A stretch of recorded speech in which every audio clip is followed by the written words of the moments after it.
जब माता लक्ष्मी से ये कहा था कि उन्होंने मानव की रचना अवश्य की है, मानव इतिहास की रचना का कार्य तो उन्होंने स्वयं मानव पर छोड़ दिया है, तो वास्तव में इसका अर्थ ये था कि जब तक मानव अपने विवेक का प्रयोग नहीं करेगा, अच्छे बुरे को पहचानने की शक्ति नहीं प्राप्त करेगा, तब तक वो अपना आदर्श इतिहास नहीं बना पाएगा।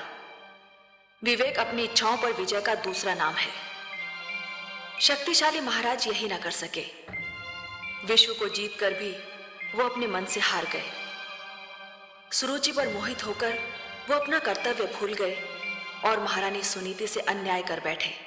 उनकी इस भूल का क्या परिणाम होगा, ये सोचकर मैं स्वयं भयभीत हूं।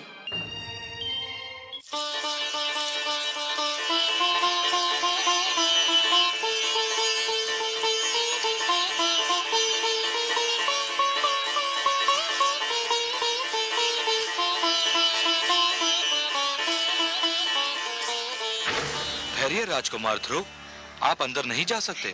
क्यों नहीं जा सकता? मुझे पिता महाराज से मिलना है।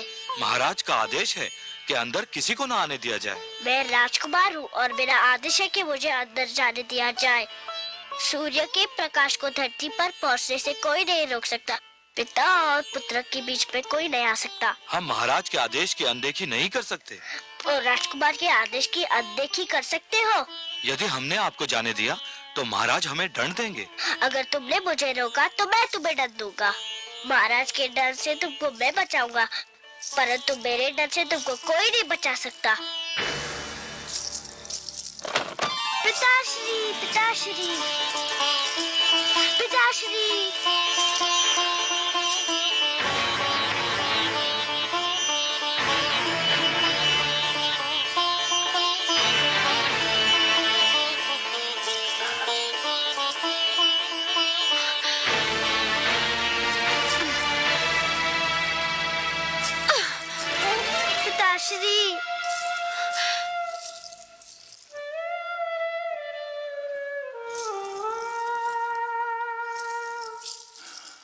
आप इतना बदल गए पिताश्री, विश्वास ही नहीं होता। मैं तो आपका बड़ा लाडला पिता था, कितना प्यार करते थे आप मुझसे, और आज आपके सामने मुझे धिकारा गया और आप चुप रहे। जब आप युद्ध से लौटते थे तो सीधा माताश्री के पास जाते थे।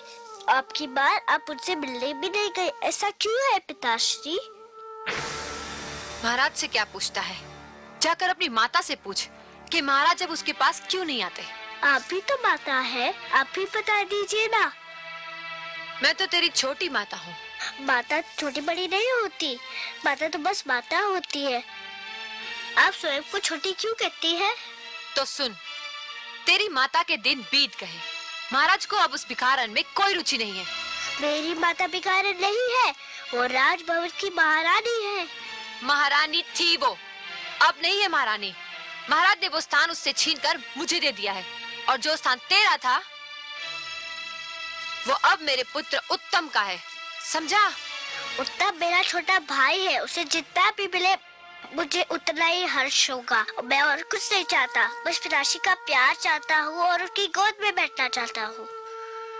गोद में बैठने की इतनी इच्छा थी तो तुझे मेरी कोख से जन्म लेना चाहिए था। पर इसमें तो मेरा कोई दोष नहीं माते। दोष तेरा नहीं, तेरी माता का है। पिताश्री, महाराज तेरी कोई सहायता नहीं कर सकते। अब तो भगवान ही तुझे महाराज की गोद में बिठा सकते हैं। जाकर भगवान विष्णु की तपस्या कर और उनसे प्रार्थना कर कि अगले जन्म में तुझे मेरी कोख से जन्म दे और महाराज के गोद में बैठने के योग्य बनाए।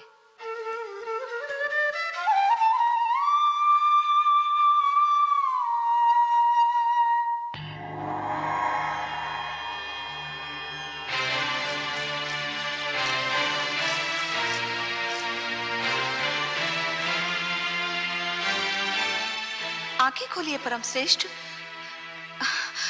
देखिए कितना अन्याय हो रहा है। सुरुचि ने कितनी निर्ममता से उस नन्हे से बालक का हृदय तोड़ दिया।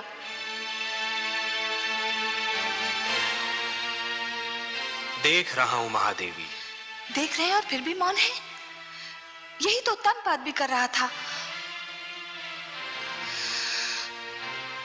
मैं तो देवलोक की हूं, मुझ में ये साधारण मानवीय भावनाएं नहीं होनी चाहिए थी, किंतु ध्रुव के साथ हो रहे दुर्व्यवहार को देखकर मेरा भी मन भर आया है। आपका मन इसलिए भर आया है देवी कि आप स्वरूप में नारी हैं और हर नारी में एक माता छिपी होती है। दया, करुणा और ममता नारी की विशेषताएं हैं। नारी तो सुरुचि भी है त्रिलोकीनाथ, किंतु विश्वास नहीं होता कि इतनी सुंदर नारी का मन इतना कठोर भी हो सकता है। हर वस्तु जो चमकती है वो कुंदन नहीं होती देवी। आवश्यक नहीं कि हर सुंदर स्त्री का मन भी कोमल हो। सुरुचि लालसा की मूर्ति है, परंतु ध्रुव के साथ जो कुछ हो रहा है उसमें सारा दोष सुरुचि का नहीं है। सबसे बड़े दोषी तो महाराज उत्तानपाद हैं। परिवार मानव समाज की सबसे छोटी परंतु सबसे महत्वपूर्ण इकाई है। हमने पृथ्वी पर रहने वालों के लिए कुछ नियम दिए हैं और उनके अनुसार एक पिता परिवार का स्वामी होता है।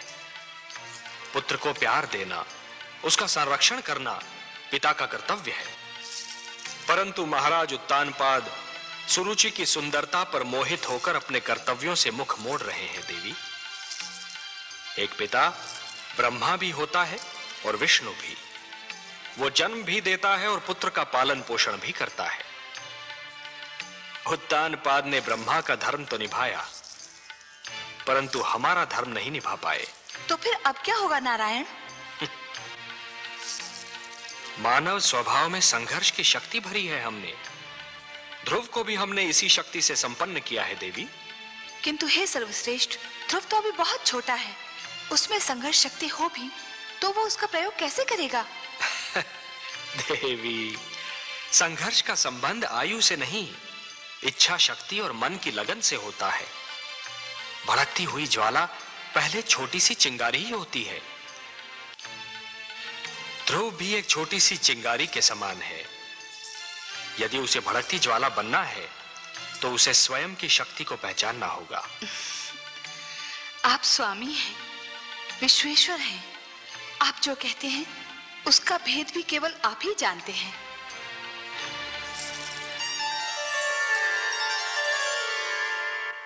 इसीलिए मैं तुझे वहां जाने से रोक रही थी। मैं जानती थी कि तू महाराज से मिलने जाएगा तो दुख लेकर ही लौटेगा। रानी सुरुचि के मन में हमारे लिए जलन और घृणा के सिवा और कुछ नहीं। छोटी माँ ने जो किया मुझे इसका दुख नहीं है माँ। दुख तो इस बात का है कि पिताश्री भी बस चुप रहे। उन्होंने छोटी माँ को रोका तक नहीं। वो केवल मुझे भूल गए होते तो मुझे इतना दुख नहीं होता। दुख तो इस बात का है कि वो अपने पिता के धर्म का पालन नहीं कर पा रहे। पिता और पुत्र के बीच में आने वाली वो कौन होती है? आप तो कहती थी कि पिता के प्रेम पर पुत्र का जन्म सिद्ध अधिकार होता है। होता है पुत्र, अवश्य होता है। ठीक उसी प्रकार जिस प्रकार सूरज की धूप पर धरती का अधिकार होता है। किंतु कभी कभी काली घटा यूं सूरज की धूप और धरती के बीच आ जाती है, जिससे सूरज की धूप धरती तक नहीं पहुंच पाती। रानी सुरुचि भी वो काली घटा है जिसने पिता के प्रेम को पुत्र तक पहुंचने से रोक रखा है। मैं तो उनका बहुत आदर करता था, पर उन्होंने आपको बेकारन कहा तो मुझे बहुत बुरा लगा। आश्चर्य तो ये है कि पिताश्री भी इस पर भी कुछ नहीं बोले। भूल जाओ पुत्र, भूल जाओ इन बातों को। कुछ विष स्वाद में मीठे होते हैं, किंतु होते तो विष है ना। महाराज पर भी ये भेद एक दिन अवश्य खुल जाएगा कि रानी सुरुचि एक मधुर विष है। मैं भगवान विष्णु से प्रार्थना करती हूँ कि महाराज की आंखें खुल जाएं। भगवान विष्णु? छोटी माँ भी यही नाम ले रही थी कि मुझे पिताश्री के गोद में बैठने का अधिकार अब भगवान विष्णु ही दिला सकते हैं। हाँ पुत्र, महाराज की गोद तो क्या, वो अपनी गोद में बैठने का भी अधिकार दिला सकते हैं।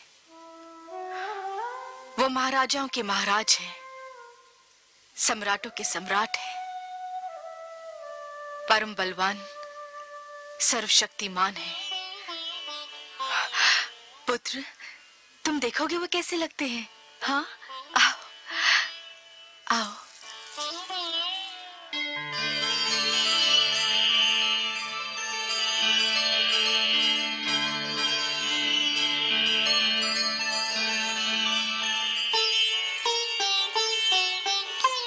प्रणाम करो बेटा। ये है हमारे विष्णु भगवान, लक्ष्मीपति नारायण, जिनकी मैं नित दिन पूजा करती हूँ। मैं भगवान विष्णु के पास जाऊँ कब आते? चले जाना पुत्र, अभी तुम छोटे हो, बड़े हो जाने के बाद अवश्य चले जाना उनके पास, वो सब ठीक कर देंगे। रात्रि हो गई है, चलो चल के सो जाते हैं। सब विष्णु भगवान पे छोड़ दो, वो सब ठीक कर देंगे। चलें? चलो।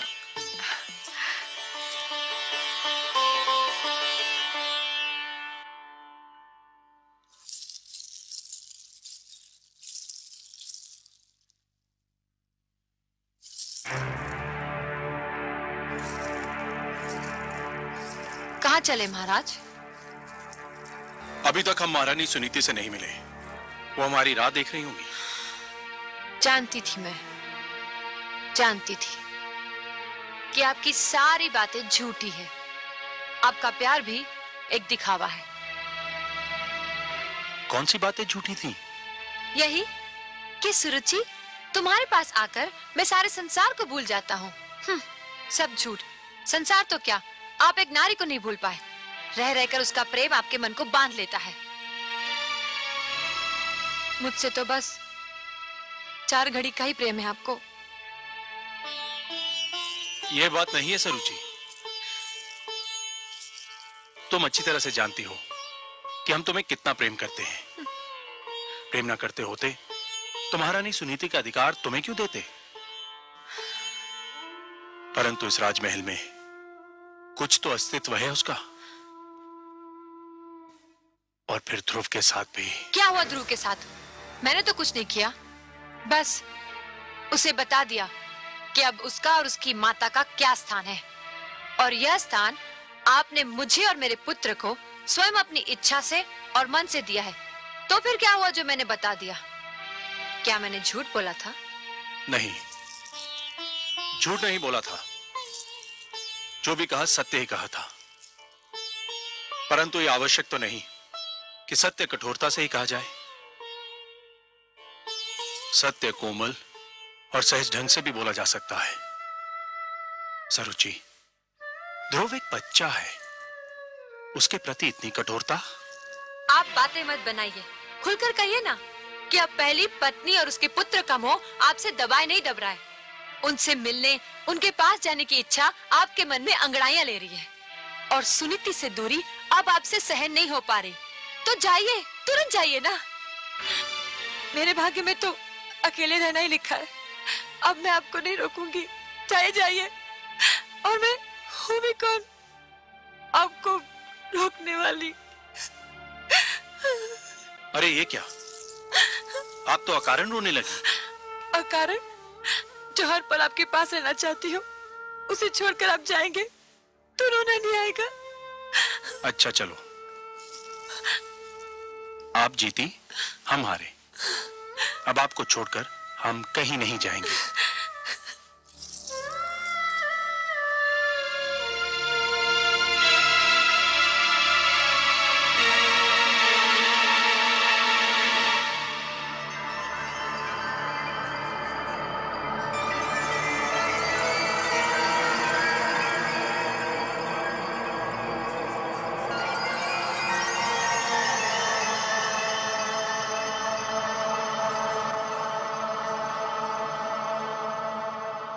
तेरी कोई सहायता नहीं कर सकते। अब तो भगवान ही तुझे महाराज की गोद में बिठा सकते हैं। जाकर भगवान विष्णु की तपस्या कर और उनसे प्रार्थना कर कि अगले जन्म में तुझे मेरी कोख से जन्म दे और महाराज की गोद में बैठने के योग्य बनाए।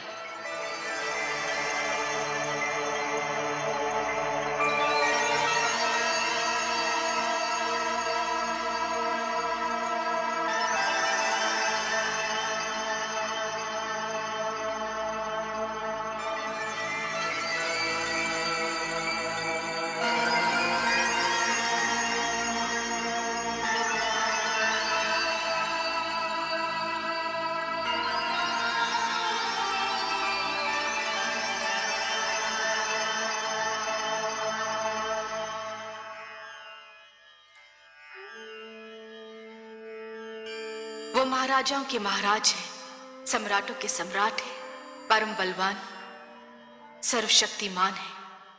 तुम देखोगे वो कैसे लगते हैं। ये है हमारे विष्णु भगवान, लक्ष्मीपति नारायण, जिनकी मैं नित दिन पूजा करती। महाराज की गोद तो क्या, वो अपनी गोद में बैठने का भी अधिकार दिला सकते हैं।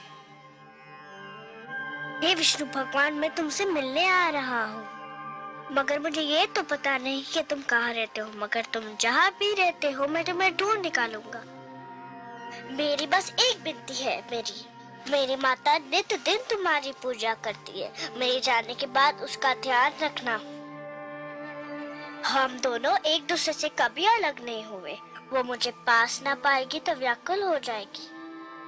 उसकी ढाढ़स बढ़ाना प्रभु, उसे रोने मत देना।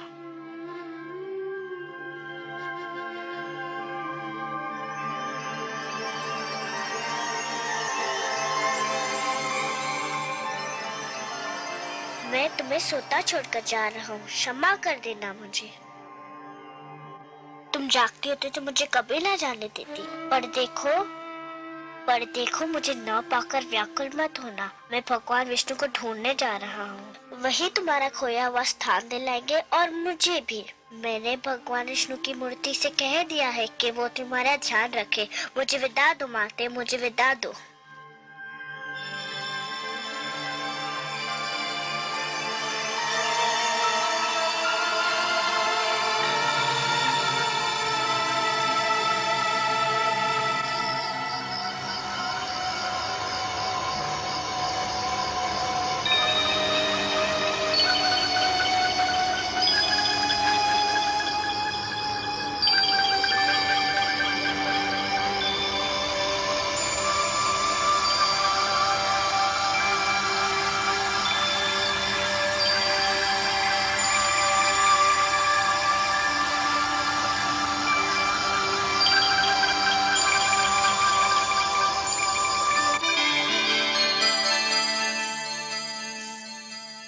प्रभु देखिए, नन्हा ध्रुव रात्रि के अंधेरे में राजभवन को छोड़कर आपकी खोज में निकल गया है। हाँ देवी, वो अपने मन की लगन को दबा नहीं पाया। परंतु हे सर्वव्यापी, वो तो क्षीर सागर का मार्ग भी नहीं जानता।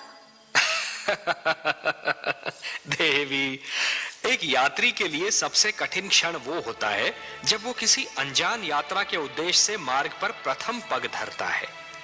फिर तो मार्ग में सहस्त्रों घने पेड़ मिल जाते हैं जो उसके पैरों तले शीतल छांव बिछाने को तैयार रहते हैं।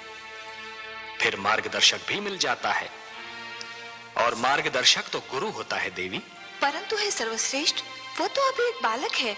उसे इस यात्रा में कितना दुख झेलना पड़ेगा। महादेवी, बूंद जब किसी मेघ की गोद से निकलती है तो उसके मन में असंख्य आशंकाएं होती हैं। सोचती है कि उसका अंत क्या होगा। क्या वो किसी मरुस्थल की सुलगती रेत पर गिरेगी और सूख जाएगी, या किसी सुलगते अंगारे पर गिरेगी और भस्म हो जाएगी, या फिर किसी कांटे पर गिरेगी और उसका शरीर छलनी हो जाएगा।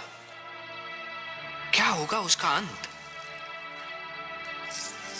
परंतु जब वो किसी सीप के मुख में गिरती है और मोती बन जाती है, तब उसे यह ज्ञान होता है कि उसकी यात्रा शुभ थी। आपकी बातें आप ही जाने परमेश्वर, किंतु आज्ञा हो तो एक बात कहूं। आप तो हमारी अर्धांगिनी है, हमसे कुछ कहने के लिए आपको हमारी अनुमति और आज्ञा की आवश्यकता नहीं है देवी। कहिए, अवश्य कहिए। यदि ध्रुव पर राह में कोई संकट आया तो मैं चुप नहीं रहूंगी, मैं इस खेल में कूद पड़ूंगी और आप मुझे रोकिएगा मत। नहीं रोकेंगे, परंतु एक बात का ध्यान तो आपको भी रखना होगा देवी।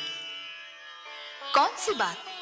कि नियमों को बनाने वाले स्वयं उनको तोड़ा नहीं करते। मैं समझी नहीं त्रिलोकीनाथ। मानव के भाग्य विधाता ब्रह्मा है। आप ब्रह्मा के लिखे को बदलने की चेष्टा न कीजिएगा देवी। ध्रुव हमको ढूंढता हुआ आ रहा है और इस राह में उस पर वही बीतेगी जो ब्रह्मा ने उसके भाग्य में लिख दी है। वो हम तक पहुंच पाएगा या नहीं, ये तो केवल ब्रह्मा ही जाने। परंतु इस बालक के लिए आपके मन में इतना स्नेह क्यों उमड़ रहा है देवी? मैं नहीं जानती प्रभु, पर न जाने क्यों ऐसा लगता है जैसे ध्रुव मेरी ही संतान हो। इतना महान स्थान दे दिया उसे आपने। क्यों? क्या वो इस स्थान के योग्य नहीं? इतनी छोटी सी आयु में इतना बड़ा निर्णय, इतना दृढ़ निश्चय, ये सब महानता के लक्षण नहीं है तो और क्या है? उसे अपनी महानता सिद्ध तो कर लेने दीजिए। अवश्य, परंतु ध्रुव पर अगर कोई संकट आया तो मैं सहन नहीं कर पाऊंगी। ऐसा कब तक चलेगा दलनायक जी? क्यों, क्या हुआ? क्या हुआ? अरे इतने दिन हो गए कोई भी यजमान हाथ नहीं आया। अगर यही दशा रही तो हम सब भूखे मर जाएंगे। बात तो तुमने ठीक कही है मित्र, पर क्या किया जाए? लगता है यात्री ये मार्ग ही भूल गए हैं। इतने लोगों को लूटा है हमने कि लोगों ने इधर से आना जाना ही छोड़ दिया है। अरे वो देखो, अरे शिकार आ गया।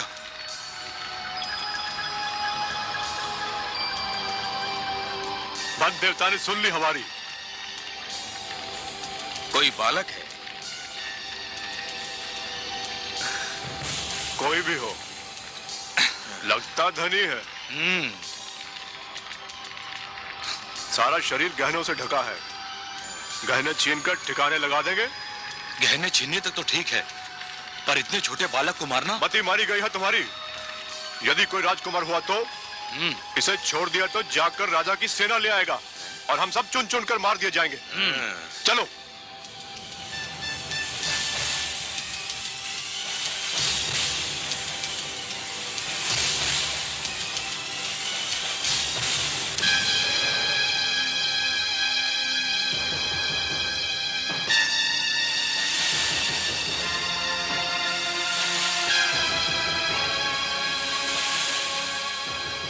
कौन है आप लोग?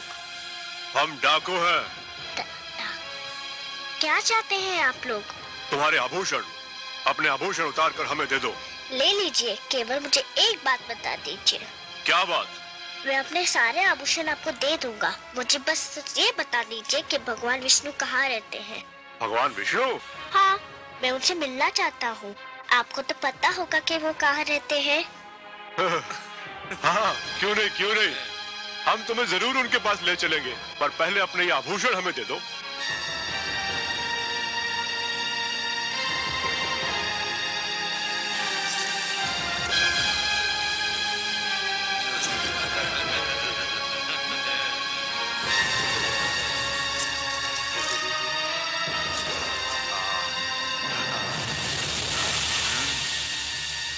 आओ हमारे साथ।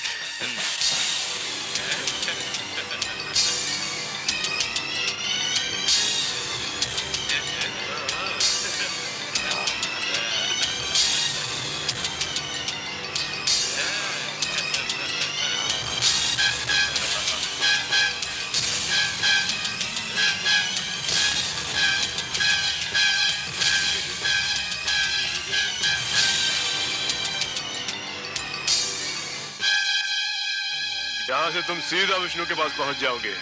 नहीं, नहीं,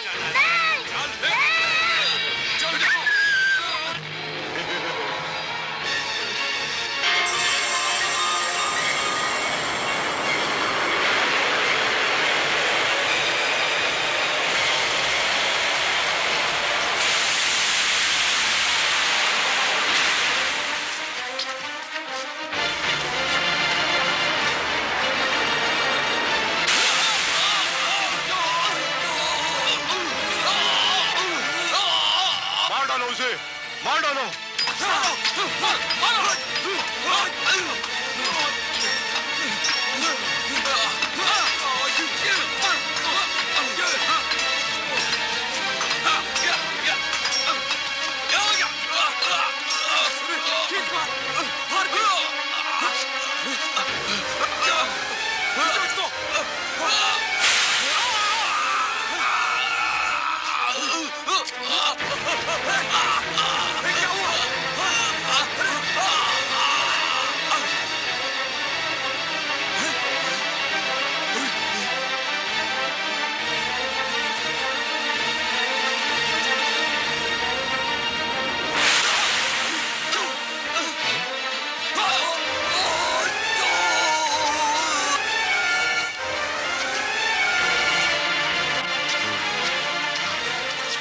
सांप को ढूंढो, उस बालक को भी ढूंढो। वो देखो।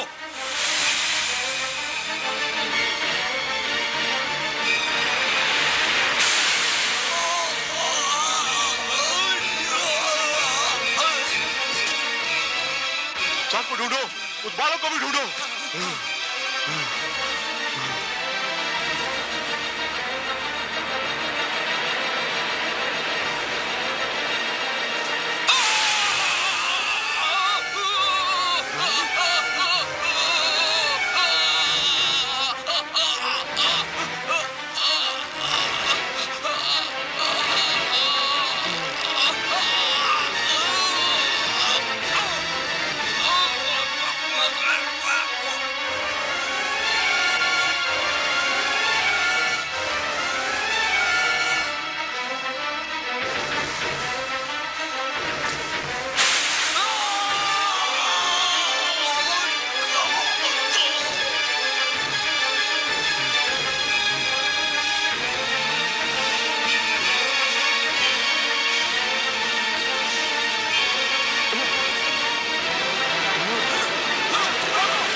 पुत्र,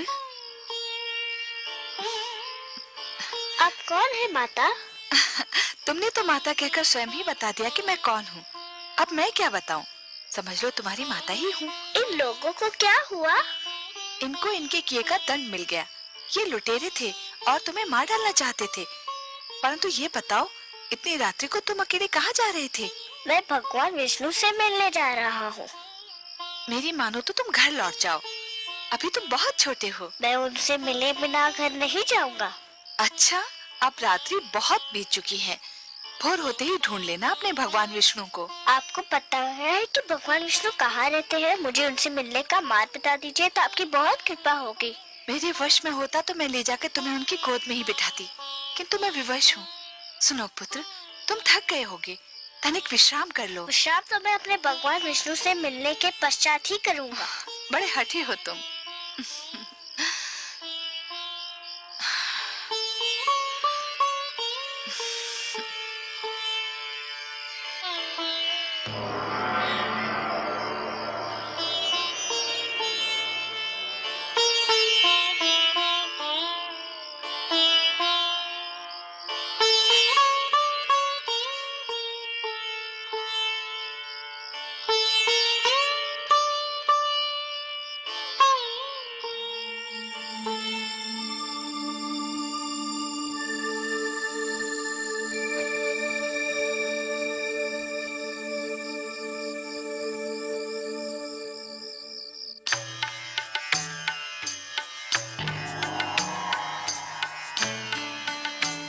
आइए महादेवी, आइए। आज तो आपने हमको भी अचरज में डाल दिया। अचरज में? और वो भी आपको मायापति? मेरी किस बात से आपको आश्चर्य हुआ? शीतल जल यदि दहकती अग्नि बन जाए, चंद्रमा ठंडी चांदनी के स्थान पर यदि तपती धूप छिटकाने लगे, पुष्प की कोमल पंखुड़ी यदि धारदार कटार बन जाए तो आश्चर्य नहीं होगा देवी। अपने पुजारियों पर धन की वर्षा करने वाली देवी को जब हमने ध्रुव के शत्रुओं पर विष की वर्षा करते देखा तो हमें भी कौतूहल हुआ। मैं क्या करती नारायण, मुझसे रहा नहीं गया। वो हत्यारे अगर ध्रुव के प्राण ले लेते तो मैं स्वयं को कभी क्षमा नहीं कर पाती। आप जानते हैं ना, वो हत्यारे ध्रुव के प्राण लेना चाहते थे। जानता हूं, भली भांति जानता हूं, और कुछ और भी जानता हूं। क्या? यही कि हो सकता है कि विधाता ने ध्रुव के भाग्य में यूं मरना लिखा ही न हो। उसके भाग्य में यह लिखा हो कि आप उसके प्राणों की रक्षा करेंगी और अपने ममतामयी हाथों से उसे थपकियां देकर सुलाएंगी, क्योंकि देवी होता तो वही है जो भाग्य में लिखा है। मैं नहीं जानती, लेकिन उस बालक को देखकर मेरे मन में ममता का सागर उमड़ने लगता है। नारायण, वो कितनी लगन से आपको ढूंढ रहा है। आप स्वयं जाकर उसे अपने दर्शन क्यों नहीं देते? हम विधाता के कार्यों में हस्तक्षेप नहीं कर सकते देवी, विधाता के कार्यों में हस्तक्षेप नहीं कर सकते। ध्रुव को वो सब मिलेगा जो उसके भाग्य में लिखा है। आपका लाडला अब जागने वाला होगा, धरती पर भोर होने वाली है। भोर होते देखकर मेरा मन कांप रहा है। क्यों देवी, किस कारण? भोर हुई और सुनीति ने अपने लाल को ना पाया तो उसकी क्या दशा होगी? वो तो दुख से पागल हो जाएगी।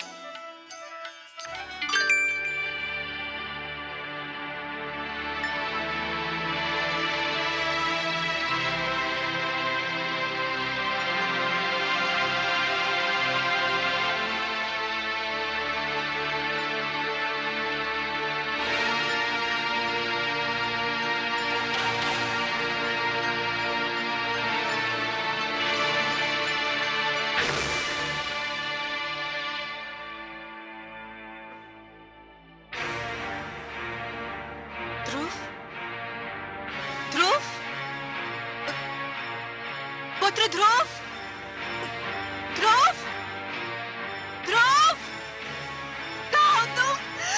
ध्रुव, दासी, दासी, तुमने मेरे पुत्र को कहीं देखा है? तुमने देखा है? तो आपके कक्ष के बाहर निकलते ही नहीं देखा। तो जाओ, जाओ जाके उसे लेकर आओ। मेरा हृदय व्याकुल हो जा रहा है। जाओ, जाओ।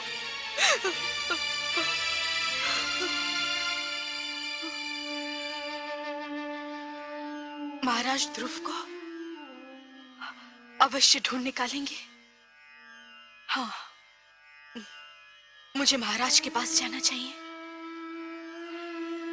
मुझे महाराज के पास जाना चाहिए। क्षमा करें महारानी, किंतु आप महाराज से ना मिले तो अच्छा है। ना मिलो उनसे? क्यों ना मिलो उनसे? पता नहीं वो आपसे मिले भी या ना मिले। रानी सुरुचि भी उनके पास उनके कक्ष में है। रानी सुरुचि ने आपसे ना मिलने दिया तो आपको दुख होगा। संतान के खो जाने से बड़ा दुख और क्या हो सकता है? इससे बड़ा दुख मुझे और कोई क्या दे सकता है? महाराज ध्रुव के पिता हैं। मुझे उनसे मिलना ही चाहिए।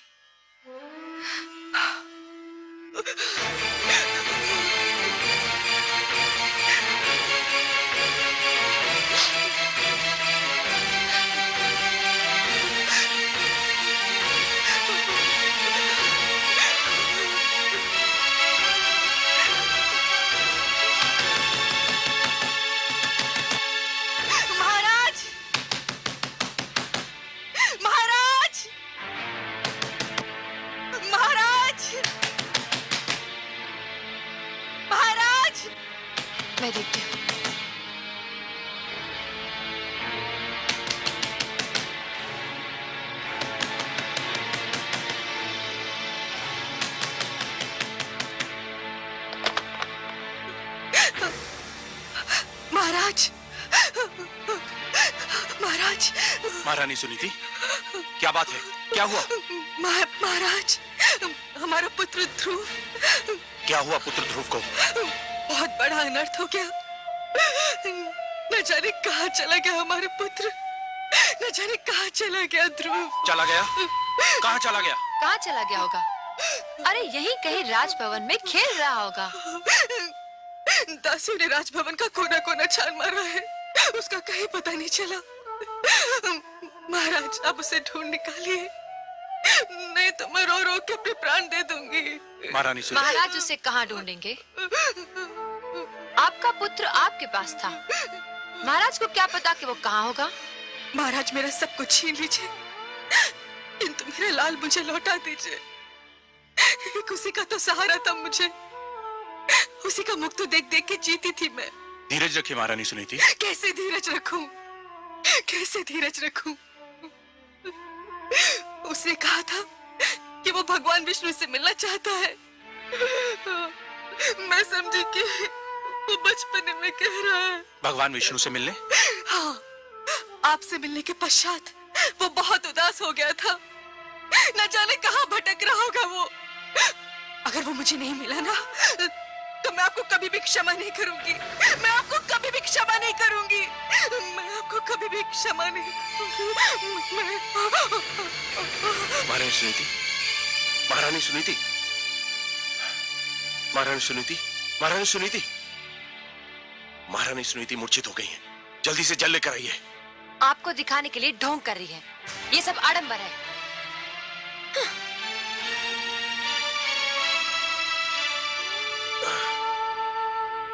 महारानी सुनीति, महारानी सुनीति,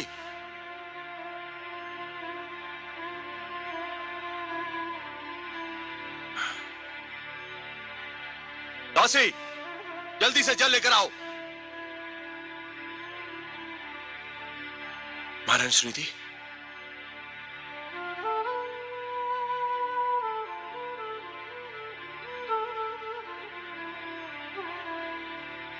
महारानी सुनीति, महारानी सुनीति। ध्रुव,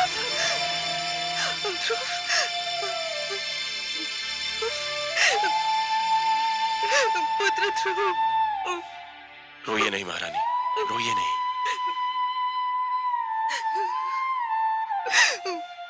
वो भगवान विष्णु से मिलने का हट कर रहा था। मुझे क्या पता था कि वो स्वयं ही चला जाएगा।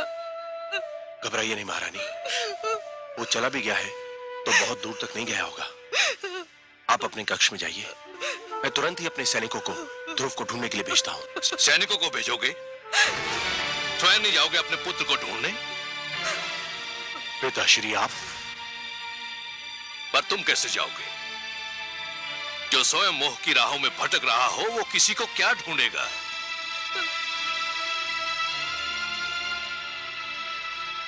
हाथ मत लगाओ मेरे चरणों को, तुम इस योग्य नहीं हो। तुम तो इस योग्य भी नहीं हो कि मैं तुम्हें अपना पुत्र कहकर पुकारूं। उस मनु का पुत्र जिसने आचरण के आदर्श बनाए, जिसने राजधर्म को जन्म दिया, उसकी संतान का ऐसा पतन, धिक्कार है तुम पर। जिसके नाम पर धरतीवासी स्वयं को मानव कहकर धन्य होते हैं। मैं तो राजकाज और परिवार का भार तुम्हारे हाथ सौंपकर संतुष्ट हुआ था, पर कदाचित ये मेरी भूल थी। तुम इसके योग्य नहीं थे। परंतु पिताश्री, मैंने राजकाज का कार्य संभालने में कोई भूल नहीं की। मेरी प्रजा मुझसे प्रसन्न है। तुम्हारी प्रजा तुमसे प्रसन्न है? और ये नारी, क्या ये तुम्हारी प्रजा नहीं? केवल इसलिए कि इसने तुम्हारी पत्नी बनना स्वीकार कर लिया। क्या ये न्याय के उन अधिकारों से वंचित हो गई जो प्रजा को प्राप्त होते हैं? क्या ये तुमसे प्रसन्न है? क्या अपराध किया था इसने जो इस गुणवंती के अधिकार छीनकर तुमने उस गुणहीन को दे दिए? क्या तुम्हारा पुत्र तुम्हारी प्रजा नहीं है, जिसका अपमान देखकर भी तुम चुप रहे? और केवल आज तुम्हारे कारण वो अनजानी राहों में भटक रहा है। मुझसे भूल हो गई पिताश्री। भूल? भूल मान लेने से भूल के दुष्परिणामों का अंत नहीं होता। भूल सुधार चाहती है, लेकिन उसकी सारी संभावनाएं तुमने समाप्त कर दी हैं। पौत्र ध्रुव तुम्हारा घर छोड़कर जा चुका है। तुम्हारे परिवार में असंतोष है, और जो परिवार को संतुष्ट नहीं कर सका वो असंख्य प्रजा को क्या संतुष्ट करेगा। जिससे एक छोटा सा परिवार न संभाला गया, वो इतने बड़े राज्य को क्या संभालेगा। धिक्कार है तुम पर। सारा विश्व जीतकर भी एक नारी की सुंदरता से पराजित हो गए। मैंने संपूर्ण राज्य की बागडोर तुम्हारे हाथ सौंपी थी, परंतु तुमने वो बागडोर अपनी दूसरी पत्नी को सौंप दी और कठपुतली की भांति उसकी उंगलियों के संकेत के दास बने बैठे हो। मुझे क्षमा कर दीजिए पिताश्री। क्षमा? प्रजा अपराध करे तो उसे क्षमा किया जा सकता है, परंतु राजा अपराध करे तो उसे क्षमा नहीं किया जा सकता। राजा का अपराध अपराध नहीं पाप होता है, और पाप के लिए क्षमा नहीं प्रायश्चित के दंड की आवश्यकता होती है, और राजा को यह दंड वो स्वयं ही दे सकता है। क्षमा याचना करो अपनी पत्नी सुनीति से, जिसके साथ अन्याय किया है तुमने, घोर अन्याय। जिस मनु की तपस्या महाप्रलय ने भी भंग नहीं की, तुमने अपने परिवार के साथ अन्याय करके वो तपस्या भंग कर दी और मुझे यहां आने पर विवश कर दिया। याद रखो तानपात, यदि पुत्र वियोग में मेरी पुत्र वधू को कुछ हो गया तो तुम मेरे शाप से नहीं बच पाओगे। पिताश्री सुनिए तो सही। मैं कुछ नहीं सुनना चाहता। पिताश्री, पिताश्री मुझे तक कड़ा डंडा दीजिए पिताश्री।